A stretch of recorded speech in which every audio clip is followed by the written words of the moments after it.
কি ব্যাপার? তুমি আমাকে এখানে নিয়ে আসছো কেন? একজন বউ তার হাজবেন্ডকে কোথায় নিয়ে যায়? এখানেই তো নিয়ে আসে, গয়নার দোকানে। আসো না না, আসো।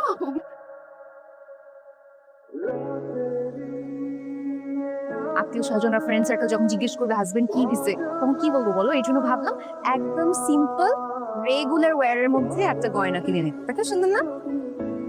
বাহ, খুব সুন্দর। দাম পড়বে কত? ভাইয়া এখন ঘড়ি কত করে? এখন 2,37,700 টাকা 21 ক্যারেটের ভরি। তাইলে আমাদের এটা সেটের দাম পড়বে 7,47,000 টাকার মতো না? 7,47,000 টাকা? অবাক হইতেছে তাই না? ভাবতেছো বউ এত কম দামি জিনিস কেন নিতেছে? আসলে হয়েছে কি, এটা তো সবসময় করবো, একটু কমের মধ্যে নিছি।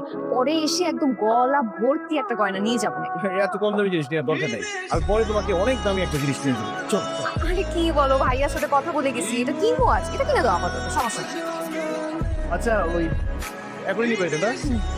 আপনাদের কি অনলাইন পেমেন্ট হয়? জি স্যার, হয়। আমি তাহলে একটু ব্যাংকের সাথে কথা বলে আসি। হ্যাঁ,